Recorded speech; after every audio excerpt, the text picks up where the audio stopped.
¿Ya tuvo el bebé? No. We're yeah. Welcome to our podcast. We have a very special guest with us who is a filmmaker and has made some amazing movies. So welcome to the show, Orlando. How are you today? Well, thank you, Hernan, for having me after a year and a half. So, welcome everyone to join us in this broadcast today. Yes. Thanks everybody for tuning in, and thank you for coming back. We're gonna talk about how your projects are going. So let's start by asking, what made you want to be a filmmaker, Orlando? When did you first start liking it? It was mostly a self discovery process. All the elements were when I was a kid. Mostly, like my parents used to rent beta tapes or VHS tapes in the stores in the city because I grew up in the 80s, as you know. And I remember like things like I think there was a theater in my city in Pereira where I have this big picture of James Stewart, the big camera, and the movie was called The Voyeurist in Spanish, El Voyeurista. But the movie's Rear Window, and I was very impacted by that picture. I remember the picture going to this theater in this place in my city, and I recently rewrote my biography, um, and for the first time, I felt like, okay, this is me. This is who I am. Basically, my whole life as I was a kid, I've been self learning. I have to learn to everything that I've done.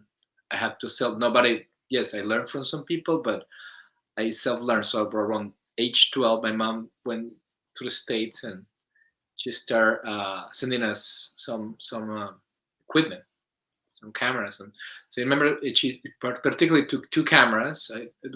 At the time was a VHS camera.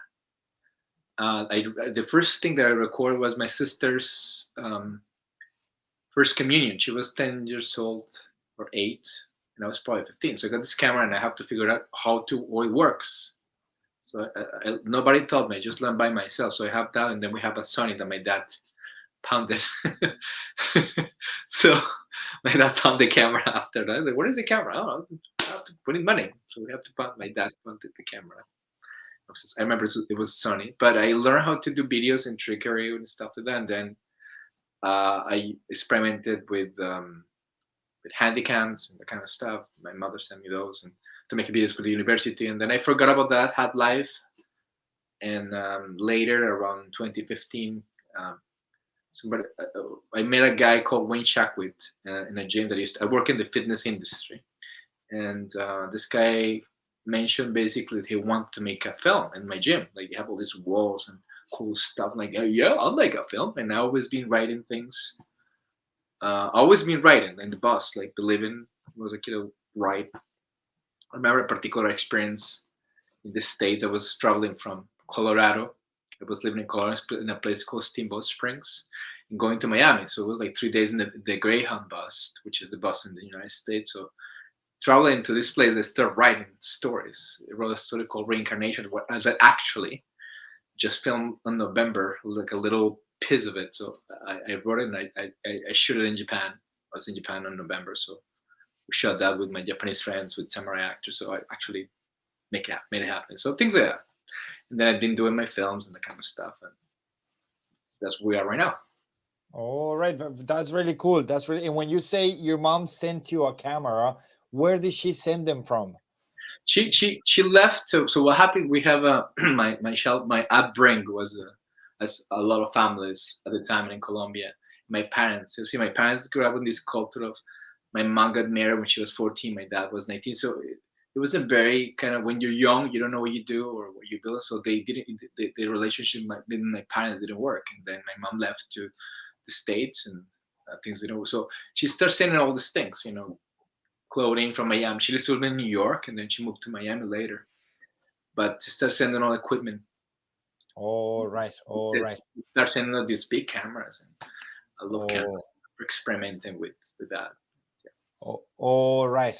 Very good. It's clear now. And how do you make movies? Where do you get the ideas from? And how do you turn them into finished films? Okay, yeah. So it's like the first thing that I call the what if process, right? So it happened to me many times that I come with a what if, what I call a what if, because somebody talks to me about, okay, I have this problem, I have, so I see this kind of like shining idea, and then I have a what if, an epiphany, what happened in their head. So, but a lot of, to get this, what you see in the back is my studio. I have a studio, my computer, so I edit all my movies here in my studio. I have all the studio gear and the kind of stuff, the camera and kind of stuff in here. So but to get here, there was a process, right? Because I didn't know nothing. So, well, I have some idea, but I didn't know about framing, camera, lights, all those items that the cameras have that you have to work with. But I have to learn by myself.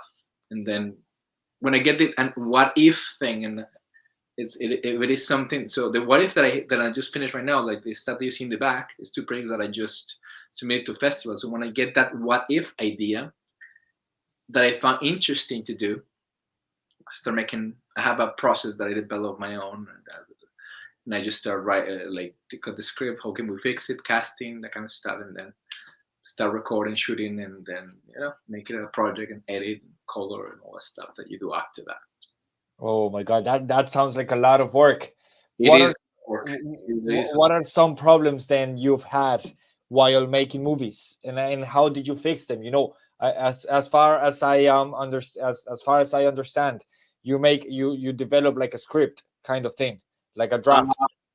it really depends on the project. It depends what the project calls for, right? Depend. Sometimes people think that the material that they write is great. Sometimes it ain't, right? So at the time that I took these two particular projects that I have my back, Pay You Bill and Pagans, they were not like this. The idea of Pay You Bill was good, but the delivery of the script was not great. So you have to kind of what the problem, what how can I solve these problems of the script? So you can solve it through acting. You gotta get the actors. The actors bring new ideas. Sometimes I rehearse, and the actors give me new ideas, and we incorporate that into the project. Sometimes the script is weak, so you have to fix it with editing. You have to fix it with nice montages of music, or so you have to patch things up. Whatever. So is the script is weak, so we have to create either new scenes, or we have to create a sequence that is going to tie up together. It like depends on every project calls for something different, right? For example, I'm doing a documentary around the world called Sueña, and Sueña, all right. yeah, so we're still working on that. And but is this complexities, right? I have to go to Japan because the Japan nobody's getting paid. The Japanese guys were in trouble here, or so I will have to go to Japan and just shoot everything in Japan, all the interviews, all that stuff in a hotel that I did, and people all that. In Los Angeles, I have this problem that one of the people that I'm working with, she's not replying to my text messages because I'm not Steven Spielberg. So what are we gonna do, right? Like, how Yeah. can we deal with this person? What's the problem? So already thought some ideas. Okay, we work with the existing footage that we have, and we do something else. So we're gonna. There's always a way, alternative way to figure it out. So every project had its specific needs. So for the comedy, we have this lead actress right here. We have another actress who was not this guy, the guy you see in the back. His name is AC Peterson. He works with recently with Sylvester Stallone in the series Tulsa King, and it was an honor for me to direct him. He worked with Ray Liotta from Goodfellas and stuff like that. So I have another actress, but she was not strong enough to opposite this guy who worked with legends like Ray Liotta, Jackie Chan, right? So I can't put Yeah. anybody. So I work with Sabrina Nappet in another project, and she's super talented. So I have to replace the actress, and the option of replacing Sabrina was great. It cost me like almost a lawsuit, and somebody was complaining that I was sexually harassing her, but it ended up working. My DOP deal with the other person, and we talked to, and then finally we were able to get Sabrina. It was the best decision we could do because Sabrina is a super talented person and definitely brought the quality to the project that it was required. So Oh, right, just some right. examples of uh, how we handle things on a daily basis. Sometimes there's an attitude problem. Sometimes there's the sound guy didn't show up. "Ugh, I got a sorry, I have a cold. So all the things that I get the most last minute. Sorry, Orlando, I'm coughing today and I cannot make it. So you were fine yesterday, and today you can make it. Yeah, they just or call in sick. Yeah. uh, the actors that, oh, I'm junior right now, so I can do your project. So it counts because you are an independent filmmaker, and sometimes you cannot afford to pay union fees or non-union fees. So these people, when they see it's like for free, they don't take it seriously. Some people do, and then sometimes I try to compensate, have a budget to compensate my actors and my crew, or have the person who is financing the project to put some money so the people is engaged and compromise with the project, because that's one of the problems that we have Yeah, lately. 100%. And I believe that's a problem in any field, not only in filmmaking. Although I think in filmmaking, it could be a bigger problem. Like since you said it's not easy to replace actresses, or it's not easy to replace actors. So when they come up with these excuses, or they really get sick, then it'll be a bit tough. It depends also the actors. So it depends or the kind of, like, when I was say when I'm now I'm doing a project with a trans person. I'm not an activist, that kind of stuff, but we're doing a very interesting process, teaching this, working with this trans group that I decided to make a project with, to teach them how to filmmaking. I was trying to explain to this trans person that the differences of directing actors. Every actor has a different style. So you have to understand what actor brings to the table, right? There's a filmmaker called Robert Bresson, one of my favorite. I have all my favorite directors there, but I have like 20 directors that I love, and one is Robert Bresson. Robert Bresson was known to do like keyholes and what were like small things. You never see what's going on. He focused on the hands. So, but he worked with actors. And he called them models, basically non-actors. So he just did an action, but he was not looking like an emotional response from the actor, just an action. Because, but that was his style of filmmaking. So sometimes you bring, and the actors bring, some actors need more coaching, you give them that. Sometimes you tell them, Sabrina, give me 30% of that, I want this line like that, and then just do this, and she knows exactly what you're talking about. She's a professional. When people don't know, you have to coach them, you have to bring them, you have to kind of see what you got, and then it's like training. I'm a personal trainer on the side, and Okay. and it's like the same thing. It's just you transfer the skills from that area and transfer them to the other field, right? All right. What I don't train like other trainers. I don't have like a program. I have my system of training, but what I do is Dina there. No, no, no, she's not. No, I'm just looking How at many people do we have? we have 20 on TikTok, 60 on Instagram, and 15 on YouTube Okay, so cool. far. Yeah. So it's like, okay, my client has these issues. Okay, that by the Sports Sciences from Colombia, as you know. Yeah. And I studied actually with, and I didn't see classes with Dina. I was before Dina. Dana, sorry. So if this person has a set of challenges, okay.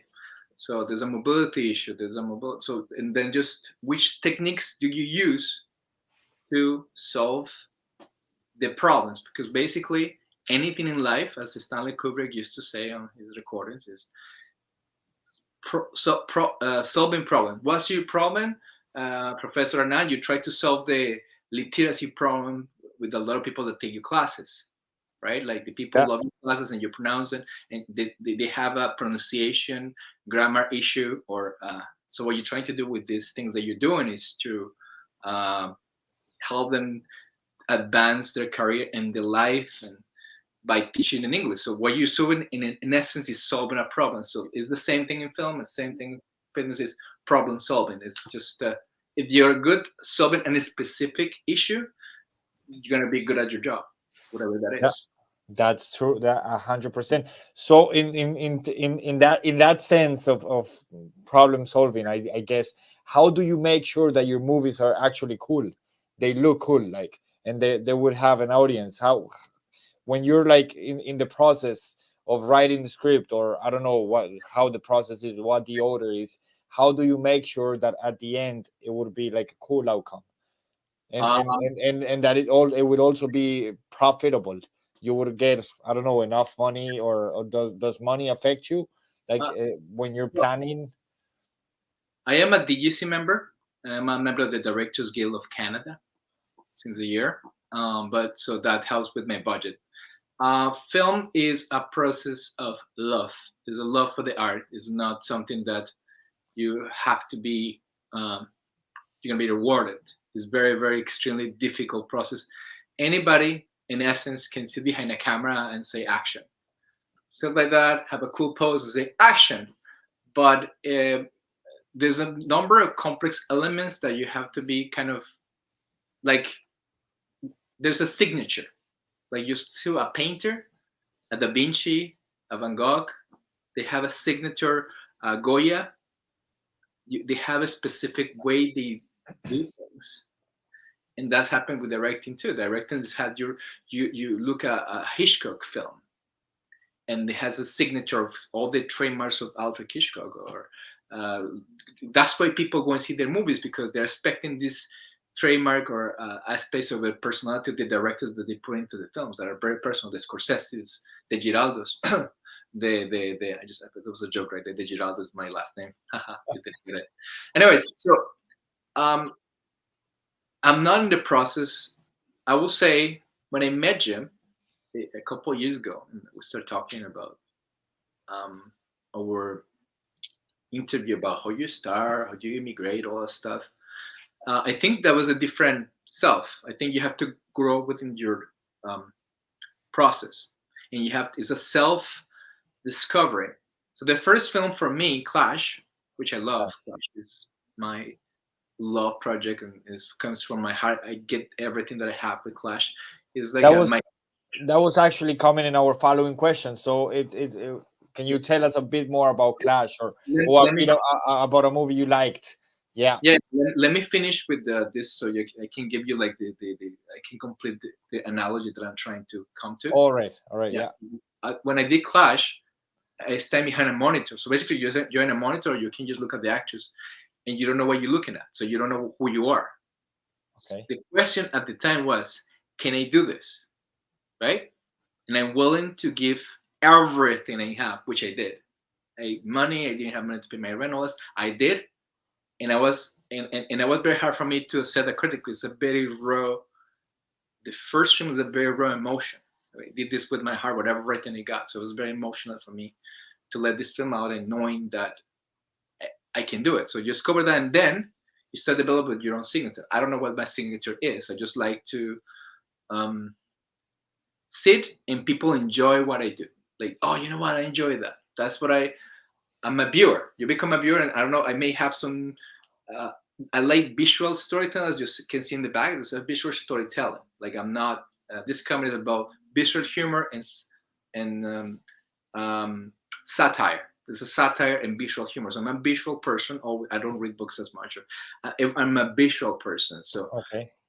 I tell stories from the point of view of what you see, and then the other elements around that. That's probably I will say that's my style.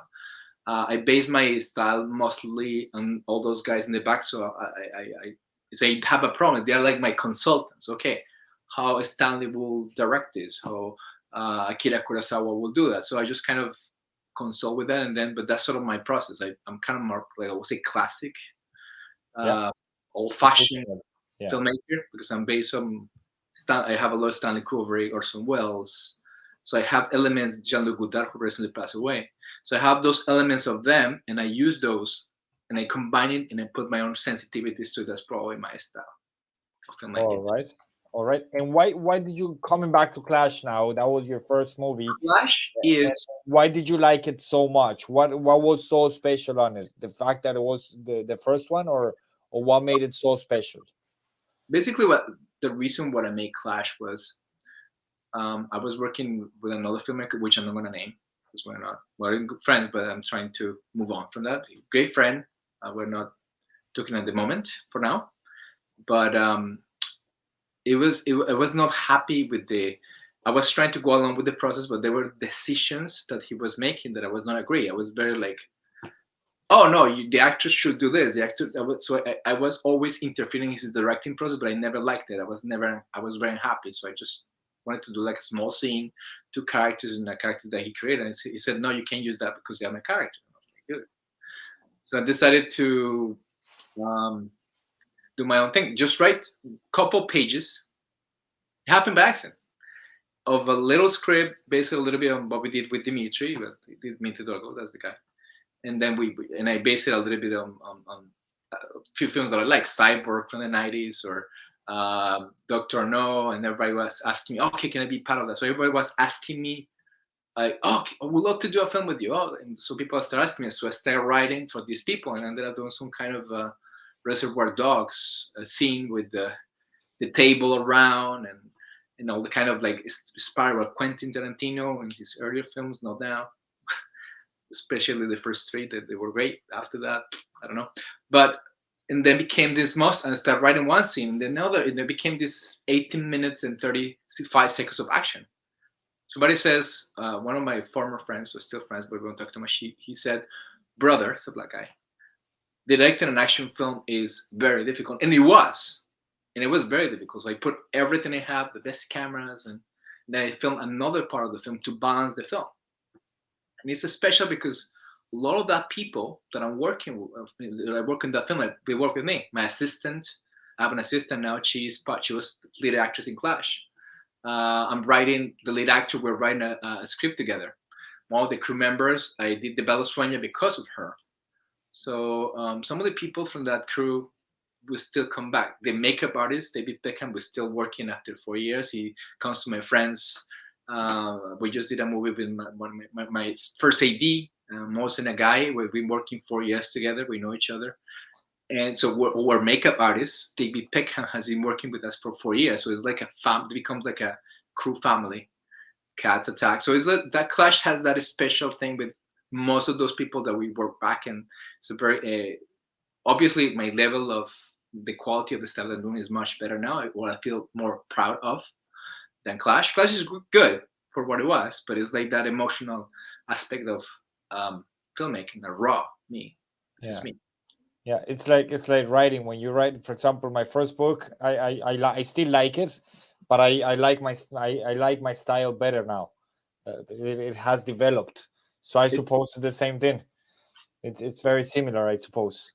it happens because I remember, like, the first I lived when I used to live in Steamboat Springs in 2001. Steamboat Springs is a ski resort in Colorado. Beautiful. I worked there for a few months, but I went to the Colombo Americano in Pereira. Like, I study English, but they have all Yeah. this very way of structured English, which is, and they have this free newspaper. I didn't start nothing, so I started reading the bus every day, and I didn't know how to write. I didn't know how to read, that experience of writing. I remember I applied for a job here years ago in this place in a golf course to work as a fitness attendant or something. And they didn't give me the job because I didn't know how to write, and I don't know how to write. But I wrote so much that I can write much better in English, probably, than in Spanish.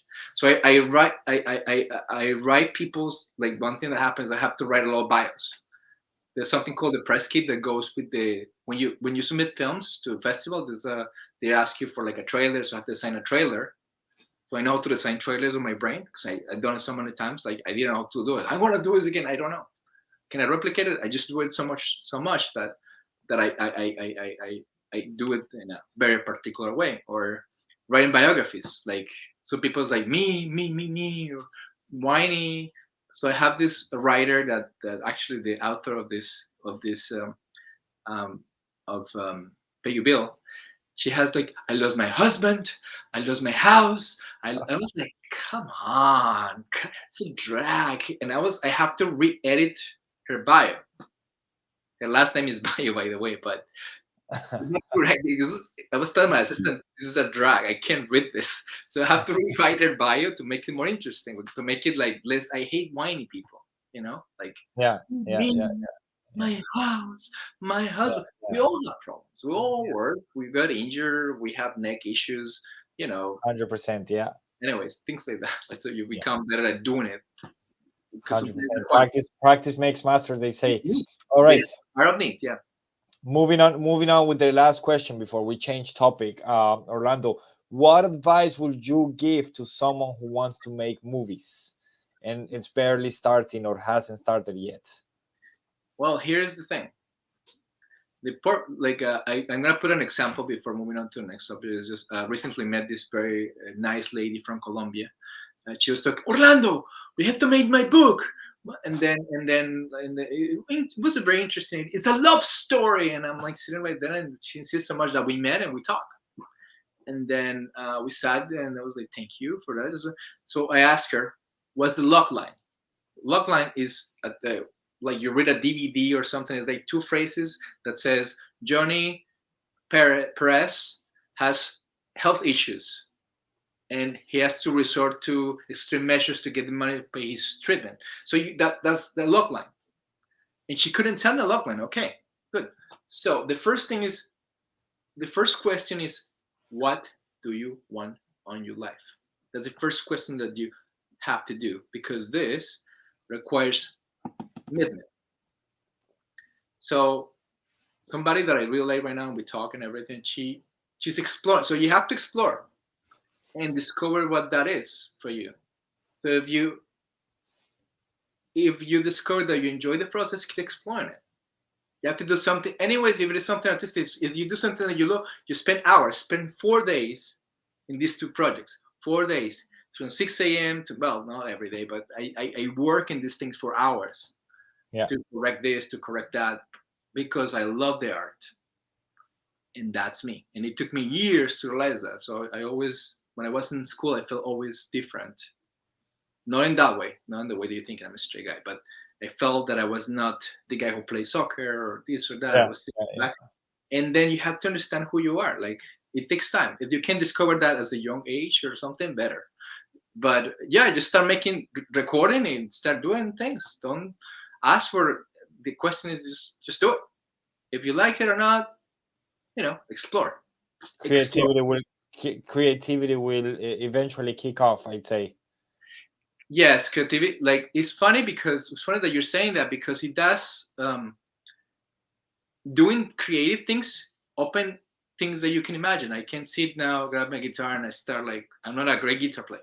I'm not I'm absolutely clumsy with my guitar. I'm not like you know, I don't know, whatever guitar, Jimmy Page or anything like that, or Paco de Lucia, whatever. But I can sit in my guitar and I can create um, a line in the bass or the guitar. But it opens up. It's incredible how these things open up your creativity. You open. Yeah. So this is get to that, but you do this creative stuff so much that you can do other things like play music, or like, oh my god, I can draw, I can do this, and you're discovering that is a common thing. Is you do something creative, you can become creative in other ways you never thought possible. Yeah, 100%, 100%. Well, that's a really good advice. Thanks a million for that.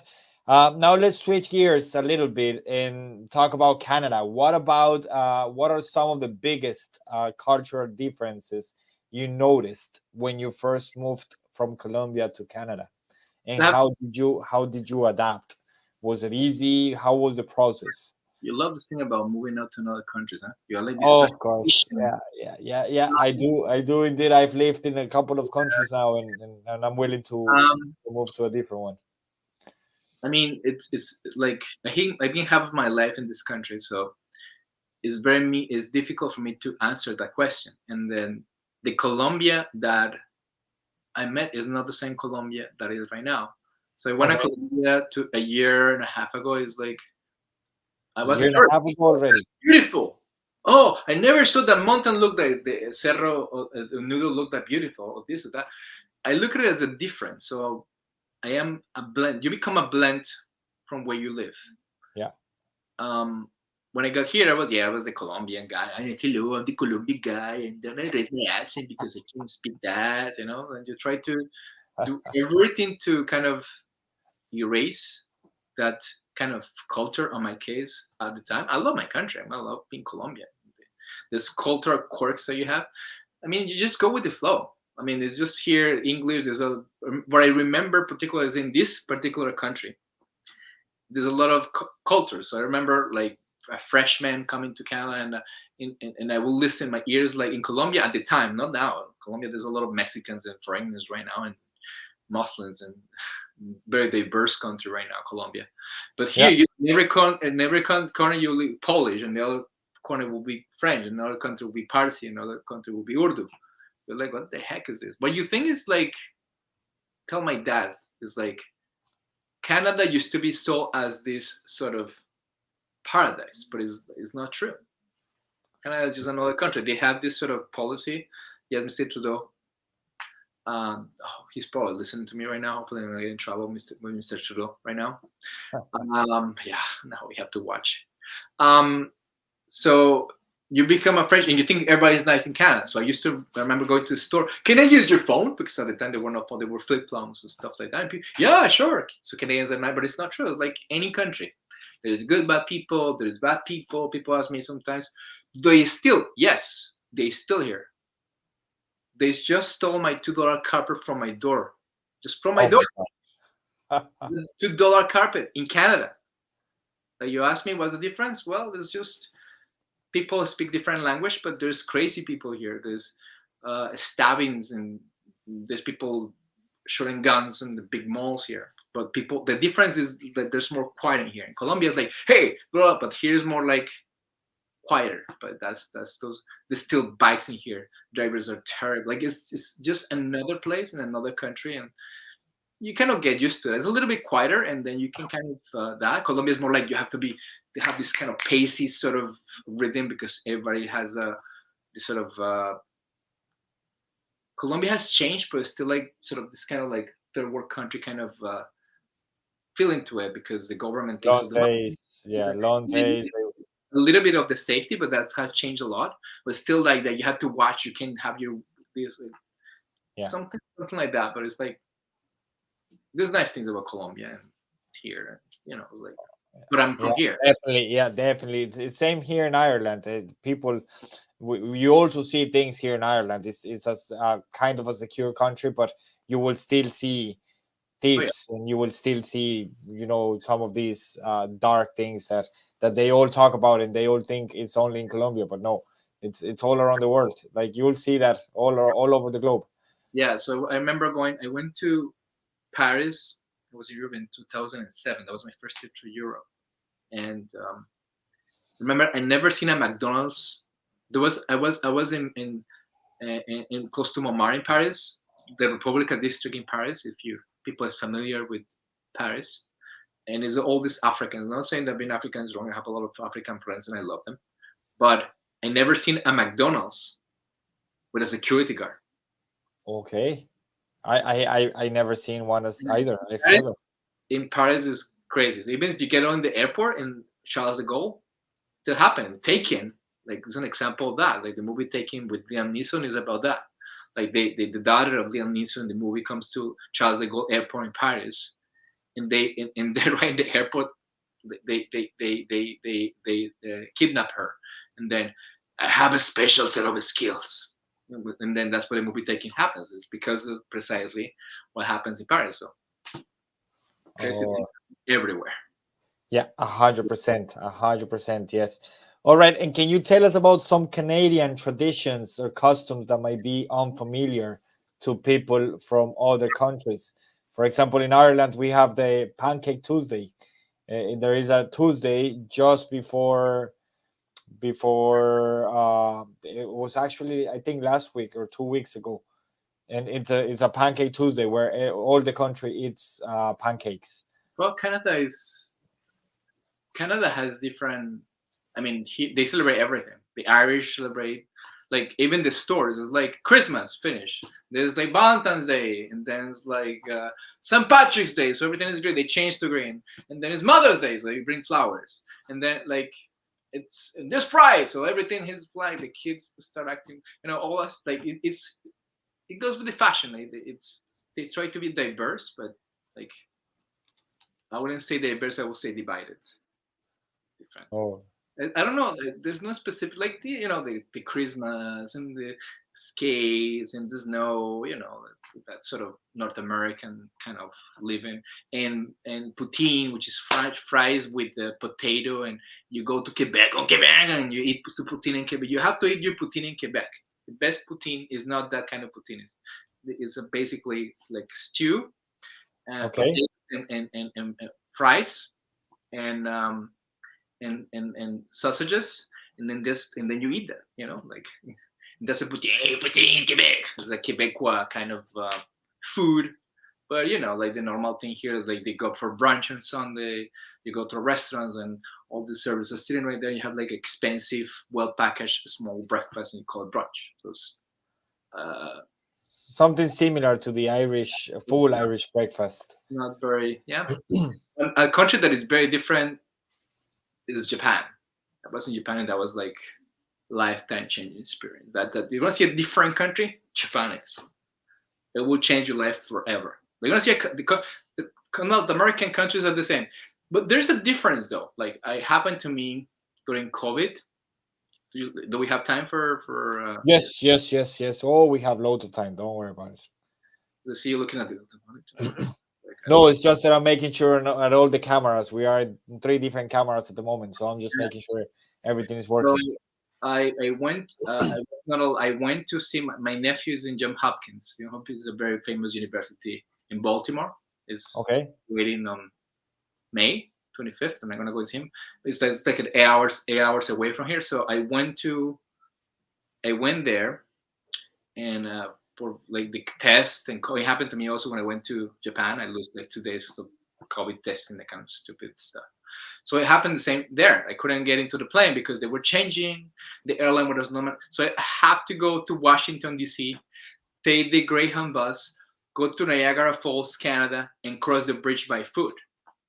And that was and there's a difference, and there's a huge difference culturally in the States and Canada.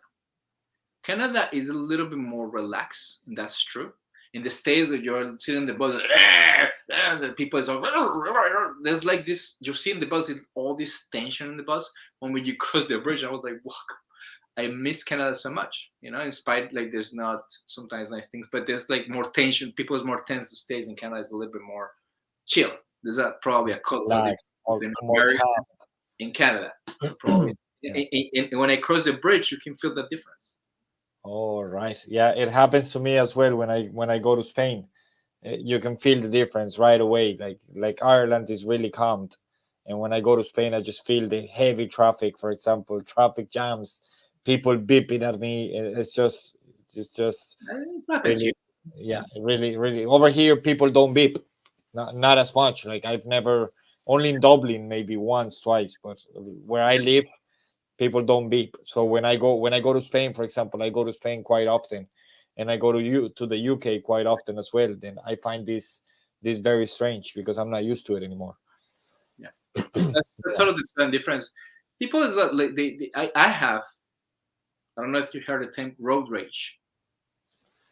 Road rage No. is when you're driving, you get very tense. And you All start, right. No, no, no. I've never heard that before. people here, road rage, and you start like fighting with all the drive. Happened to me many times in the past, and you will do crazy things.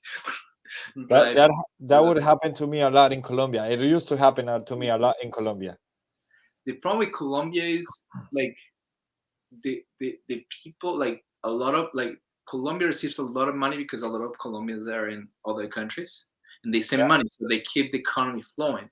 But what happens is like the poor soldiers, and they have a lot of like, you're driving a car and there's like the army is somewhere, and they stop the car. Oh, papers! They try to search some kind of an extra income because the people doesn't have any means to for the not cheap life that they want. Yeah, It's probably that's true. Yeah, it's that's probably true. the difference.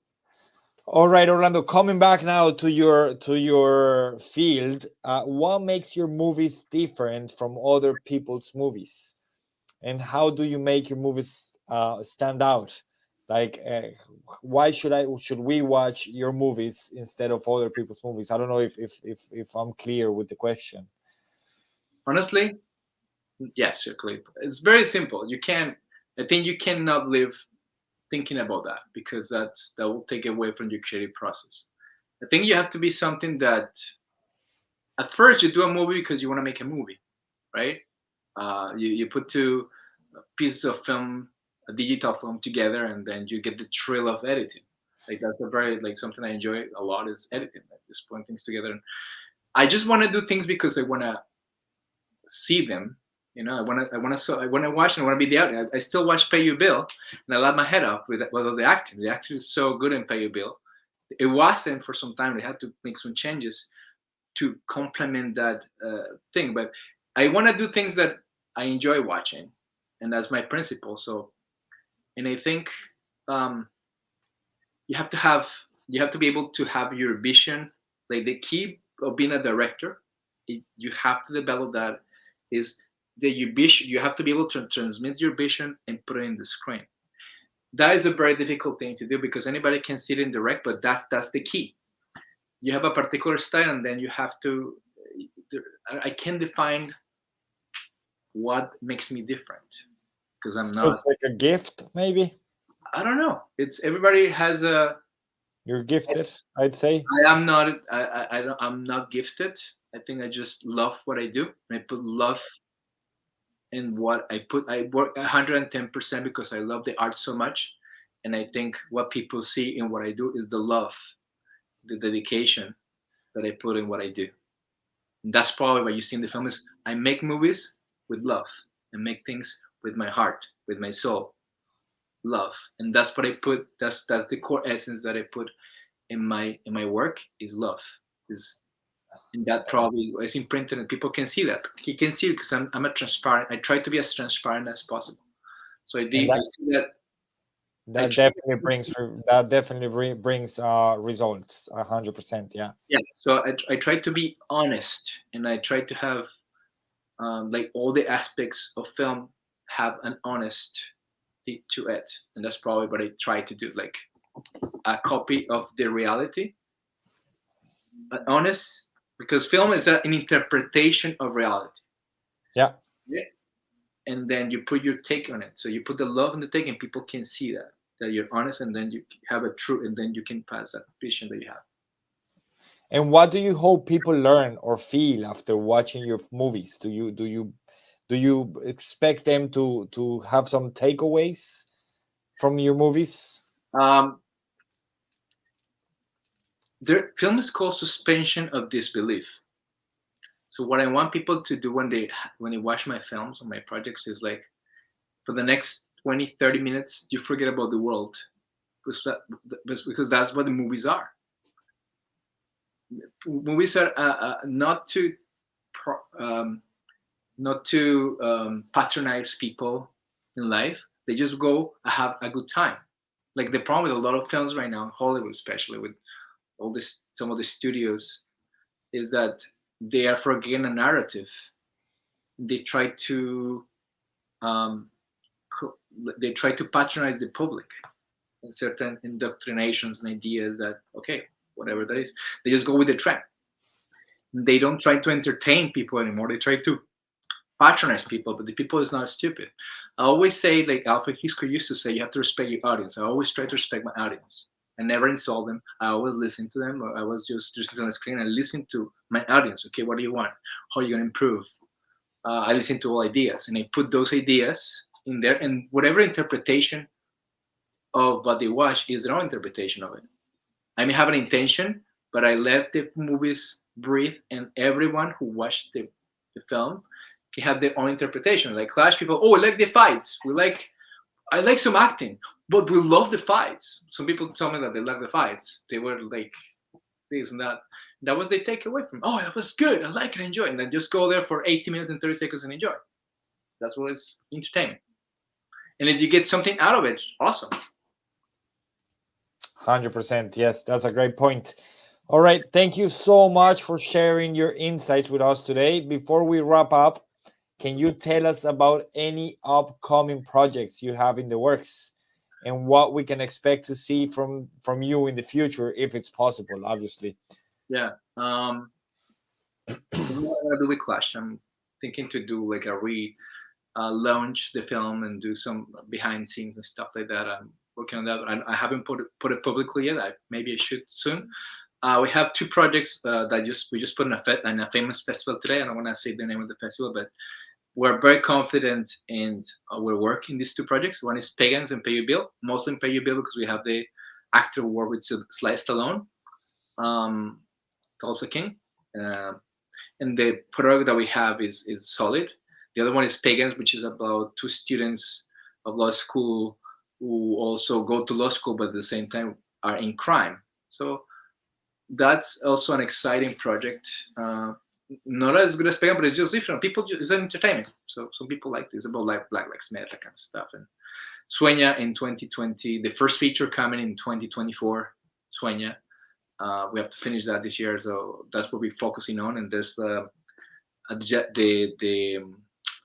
Japan trilogy, which is three films that we show in Japan: Taito Station, The Neighbor, and Reincarnation. So it's only a package of three films that we make in Japan that we're gonna finish sometime this year. But are they going to be released in Japan? yeah, that's another thing. So we have to do. There's another ball game. So we have to go Japanese. And there are some in Japanese. We already have the translations. Some of the stuff. The other one is in English. Um, it's called The Neighbor. It's about a yakuza. Okay.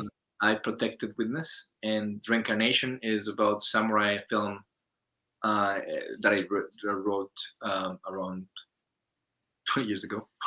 But we are the same. And the Taito Station is a more surrealist. I used to call the Key, but I call it Taito Station because there's this play in Tokyo called Taito Station, which is like video games and stuff like that. You know, that's a good name for a film. So it's a very surrealistic film. It's about trains, about putting laws. It's a very interesting film. So it's going to be Japanese and English. It's a silent modern film. It's very interesting. We're shooting that this month. That's so cool. It would have subtitles, I believe, Japanese subtitles. Yes. Or the purpose of Taito Station is not. It's a silent film. It's like you're watching what's going on with this person. It's not about the dialogue. Like the dialogue is incidental, but you see what this guy has been through. Like what the question is: what's reality? Am I dreaming? And I live, and I'm in a new universe. It's all these questions that, I mean, is a comedy, is surrealistic. I don't know what it's gonna be, but we shot something in Japan. We're gonna shoot that here, and it's about sleeping and waking up, and not multi-universe. That's been like overly used, but I like. I will say surrealistic take on reality. All right. That sounds amazing. We can't wait to see it. Then will we be able to see it in Ireland, for example, or will people be able to see it in Colombia, or just Japan and Canada? I don't know. We'll see. We're working on it. Sometimes you want to do something, it takes time to do. Like the reason I have the beers because I have to shot Taito Station. Okay. I have to do it probably at the end of the month because we're doing all these projects. I don't know. I may be working on other projects. Sometimes things that you want to do, they delay. You know, I was nothing to it. Like Sueña has been like 3 years, so it depends. I'm waiting for somebody to hire me, maybe for a project. We'll see what happens. You never know. Yeah, 100%. That sounds amazing. We can't wait to see it again.